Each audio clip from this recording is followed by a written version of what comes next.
Halo semuanya, jumpa lagi dengan saya Chandra di channel Serapin Tekno. Jadi guys, nggak kerasa ya, saya pakai Poco X3 Pro ini udah 1 minggu. Dan di video kali ini saya bakal coba nih nge-share pengalaman saya selama 1 minggu pakai Poco X3 Pro ini.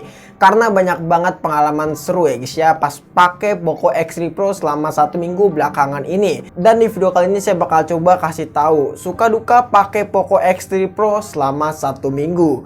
Daripada kelamaan, langsung aja kita mulai videonya. Let's go!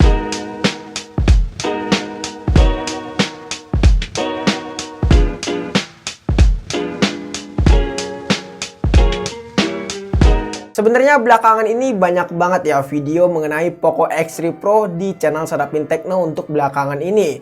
Dari mulai gaming test, terus juga ngetes performanya si Poco X3 Pro ini, tepatnya chipsetnya apakah cepet panas atau enggak. Terus juga kita ngelakuin gaming test sekaligus screen record. Dan banyak banget ya video mengenai Poco X3 Pro belakangan ini. Dan sekarang kita masuk ke bagian 7 harinya nih. Tepatnya review pakai Poco X3 Pro selama 1 minggu belakangan ini. Kita bakal coba ulik satu persatu ya guys ya. Dari mulai sisi body, kamera, layar, performa, dan fitur-fitur lainnya. So di sini langsung aja kita mulai pembahasan yang pertama, yaitu masalah bodinya alias desain dari Poco X3 Pro ini. Untuk masalah desain, si Poco X3 Pro ini nggak jauh beda dengan desainnya si Poco X3 NFC.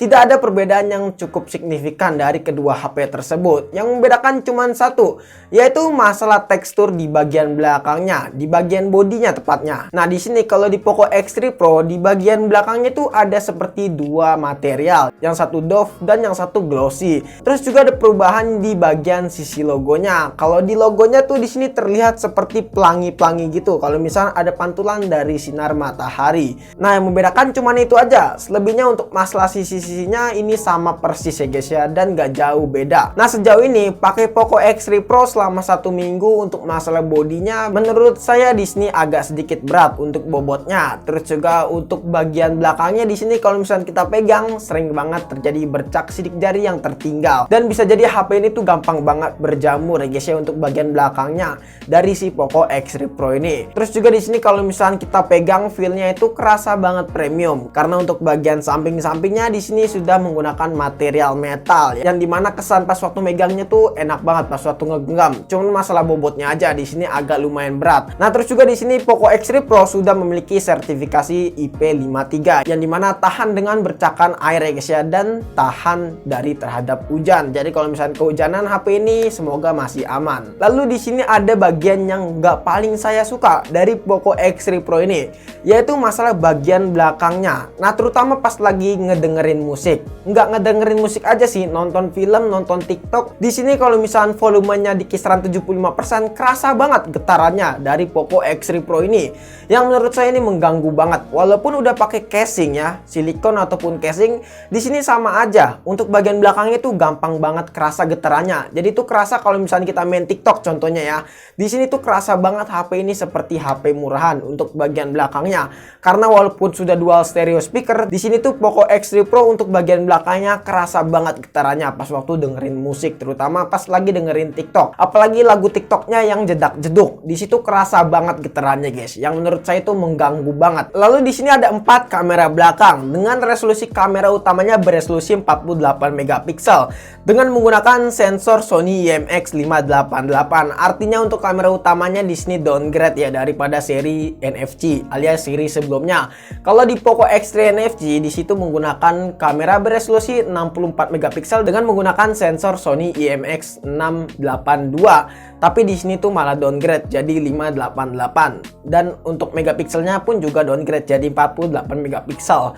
Terus juga untuk kamera ultrawide-nya beresolusi 8 megapiksel. Lalu lensa makro memiliki 2 megapiksel dan lensa depth sensor memiliki 2 megapiksel. Nah, untuk hasil fotonya menurut saya udah pas-pasan banget si Poco X3 Pro ini. Tapi tenang aja, walaupun pas-pasan, saya akuin kita bisa mendapatkan hasil foto yang cukup maksimal dengan memanfaatkan aplikasi pihak ketiga, yaitu contohnya Gcam. Di sini karena prosesornya cukup bertenaga si dari Poco X3 Pro ini. Buat diinstal Gcam versi apapun di sini bisa ngejalanin dengan cukup baik, dan saya rekomendasiin teman-teman kalau buat hasil fotonya pengen maksimal di Poco X3 Pro ini, manfaatkanlah aplikasi Gcam alias aplikasi pihak ketiga. Nah, terus juga untuk perekaman videonya, si Poco X3 Pro ini melalui aplikasi bawaannya bisa merekam hingga 4K 30 fps, 1080p di 30 fps, 60 fps, dan untuk hasil videonya di sini bisa dibilang stabil banget si Poco X3 Pro ini.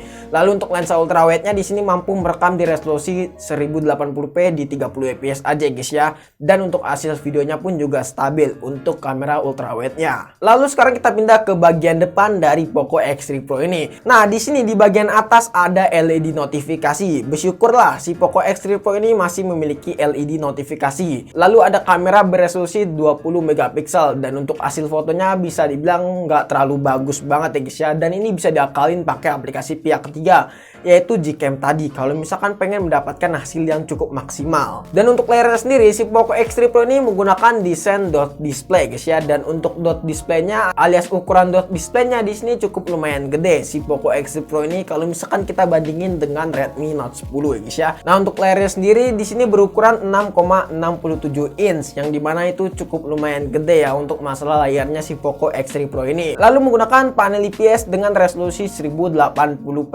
alias Full HD+.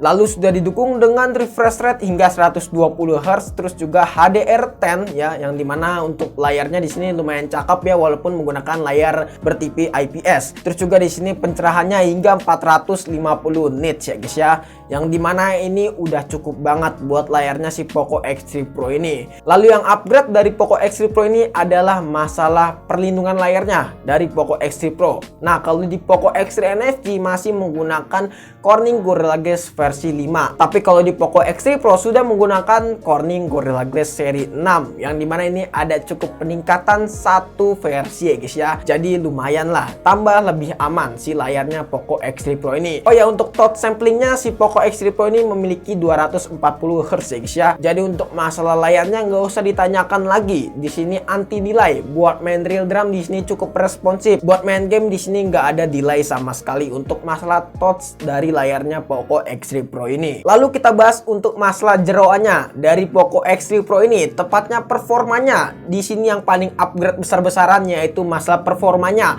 dari Poco X3 Pro ini. Si Poco X3 Pro menggunakan SoC terbaru dari Qualcomm yaitu Snapdragon 860 dengan pabrikasi 7 nanometer. Didukung dengan GPU-nya yaitu Adreno 640, dan untuk core benchmark-nya di Antutu 9 kita bisa mendapatkan skor di kisaran 490 ribuan. Ini posisinya di MIUI 12.0.3 guys ya. Jadi untuk masalah performanya di sini nggak usah diragukan lagi dari si Poco X3 Pro ini.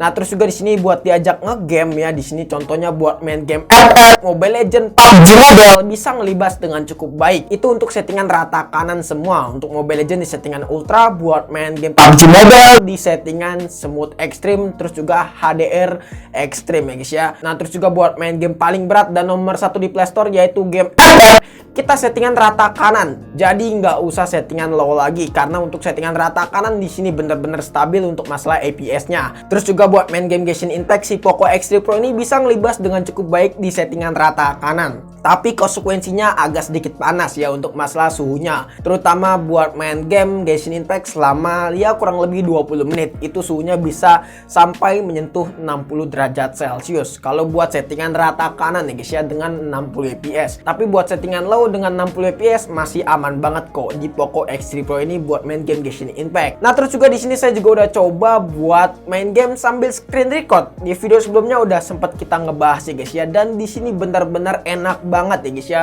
si Poco X3 Pro ini. Cuman ada satu kendala yang dimana untuk perekaman videonya agak sedikit masih delay ya si Poco X3 Pro ini. Lalu sekarang kita bahas komponen yang paling penting dari setiap teknologi smartphone, yaitu masalah baterainya. Nah, untuk masalah baterainya si Poco X3 Pro ini bisa dibilang sama seperti HP pada umumnya. Ya, Poco X3 Pro ini memiliki kapasitas baterai 5160 mAh. Buat pemakaian normal, contohnya buat nonton film, main sosial media, main game, dan lain-lain, si Poco X3 Pro ini bisa bertahan hingga 10 jam. Ya, tepatnya 9 sampai 10 jam. Itu kalau kita aktifin mode 60 Hz ya guys ya.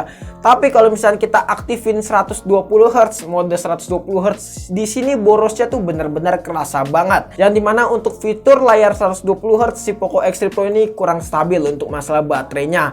Di sini buat pemakaian normal bisa bertahan 6 sampai 7 jam aja. Itu pun non-stop ya guys ya. Yang dimana itu agak sedikit boros buat kita pakai ya kalau misalnya aktifin fitur 120 Hz. Semoga di next update si Poco X3 Pro ini memiliki fitur 90 Hz yang dimana untuk konsumsi daya baterainya pastinya nggak terlalu boros ya guys ya. Tapi tenang aja, walaupun boros si Poco X3 Pro ini mendukung super fast charging hingga 33 watt. Yang pengisian daya baterainya tuh dari 15% sampai 95% di kisaran cuman 1 jam aja. Jadi itu kencangnya bukan main ya guys ya. Dan itu lumayan lah jadi poin penting dari si Poco X3 Pro ini. Lalu fitur-fiturnya yang diandalin dari Poco X3 Pro ini antara lain adalah NFC, layar hingga 120 Hz, Corning Gorilla Glass 6, dual stereo speaker, fast charging 33 watt, dan memiliki sertifikat IP53 ya guys ya. Jadi untuk masalah fitur-fiturnya yang diunggulin dari Poco X3 Pro adalah tadi ya guys ya. Dan satu lagi yaitu masalah performa.